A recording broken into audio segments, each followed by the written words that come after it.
I think there's a component of today's sell-off where people are very reasonably recalibrating their expectations for how big the total addressable market for new GPU sales is. But then I think there's an even bigger component that's just speculators being unwound. This is the most over-owned stock in the market, and for good reason. People have absolutely gone crazy with options trading here, with leverage. We've got vehicles that are 2x NVIDIA. We've got all kinds of zero data expiration, weekly options. It's an absolute casino that's been built on the back of a legitimately amazing growth story. And so I think if you didn't have that circus in town, you'd probably see the stock down 5 to 10%. But because you have all that leverage, you're seeing much more. I think there are two very important things that people need to know about what's happening with DeepSeek AI and the way it's being interpreted on Wall Street. The first is, it doesn't matter if it's a Chinese government psyop or not. The technological innovation of having an LLM train itself through reinforcement learning is impressive. The cost efficiency of doing inference with only 7 billion parameters rather than 700 billion parameters is impressive. The possibility of being able to do more model training and inferencing with less usage of power and less chips is impressive. It doesn't mean, though, that chip demand is at risk. What I think it means is you're more likely to see an acceleration of AI everywhere, all over the economy. And I think that that's kind of becoming the default version of what's to happen here. The idea of LLMs becoming commoditized, Scott, has always been on the table. That's why Zuckerberg released Llama 2 the way that they did. We've seen this in previous technological revolutions. In the cloud, for example, Google gave us docs, sheets, and slides, which commoditized Word, Excel, and PowerPoint. But everywhere in the world you go, you will still see people using Word, Excel, and PowerPoint. I don't think there's a line of Fortune 500 CTOs who are dying to take a fistful of Chinese AI technology and shove it right into their cloud data. It's unfathomable. So I think this is a little bit overdone. And then the second thing I would tell you here, maybe the more important thing, most of this conversation about the impact of DeepSeek is happening on Twitter.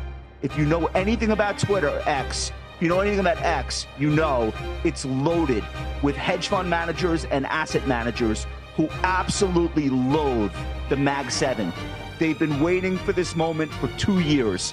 These stocks, NVIDIA in particular, have been making them look bad for 24 straight months, and they're dying for this moment where small caps are up, Europe is flat, value stocks are outperforming growth, and they view this as comeuppance for the people who have been riding these giant tech stocks to huge gains.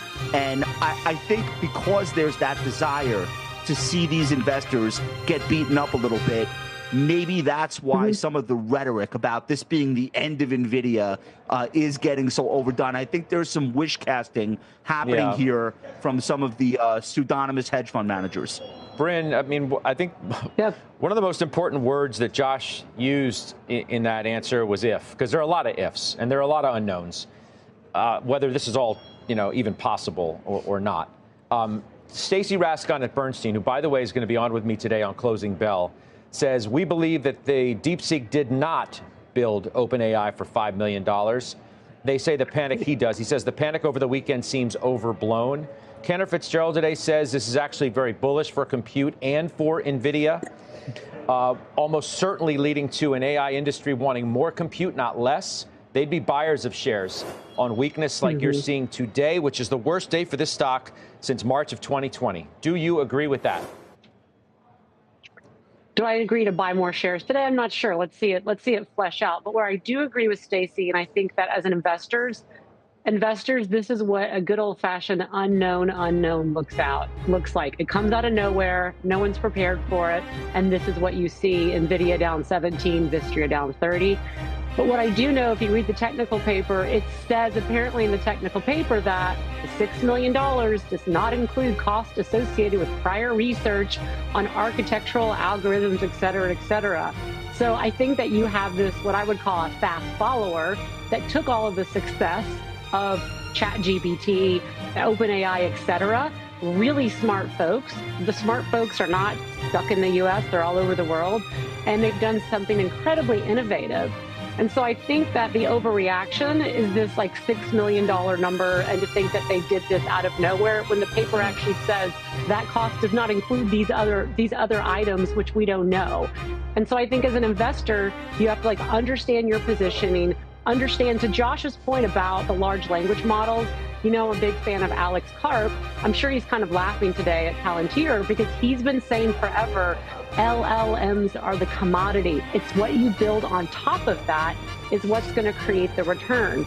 And so if Masa and Larry Ellison and Sam Altman are building all these data centers to go just infer for OpenAI, I think you call that into question. But if firms like Microsoft, Amazon, et cetera, are building these to create, and Tesla, robotics and actually applications for us to use, then I think the story is very much intact. But for right now, since we are in this unknown situation that we came into the weekend, I think you have to take a step back, kind of see how it fleshes out. But I absolutely don't believe that this is the beginning of the end of NVIDIA. Yeah, Weiss, you own the stock. I mean, we have the luxury of everybody owning the stock today. Mark Andreessen tweets that DeepSeek R1 is AI's Sputnik moment.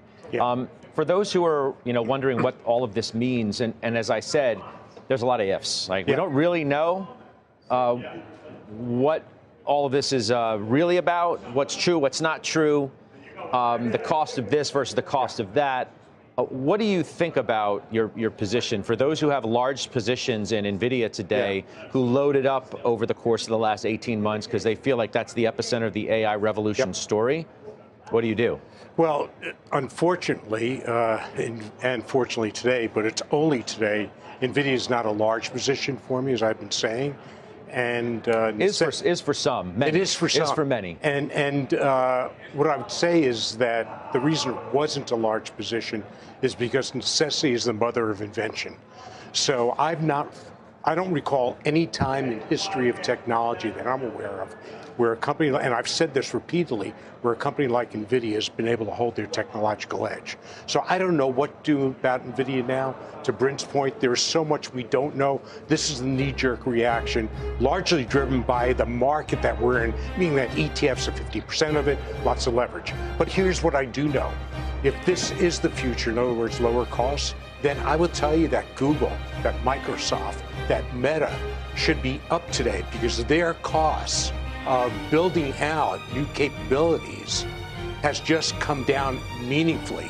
So it's puzzling to me. Now, Meta's up, maybe because of that, but all those CapEx budgets that analysts had a problem with, well, if this is true, it's going to take a long time to flesh this out. Well, then that's very positive for them. In terms of the NVIDIA, in terms of the Vertivs, in terms of all the others. Which are all down. I mean, Vertiv's down like 27%. Yeah. A lot of the power providers to the AI story are getting hammered today. Right. It is certainly not limited to either NVIDIA or the hyperscalers themselves. Right. So in order for those stocks to be down as much as they are, you have to believe that AI innovation is going to stop. Now, there's some technical nuances like, will the fabs and will the data centers run as hot, particularly the data centers run as hot? Will they need as much cooling? Well, that remains to be seen. My suspicion is that the cost now of building them goes down so that you will still need as much power because we're so short power. You will still need as many cooling systems. So on a day like today,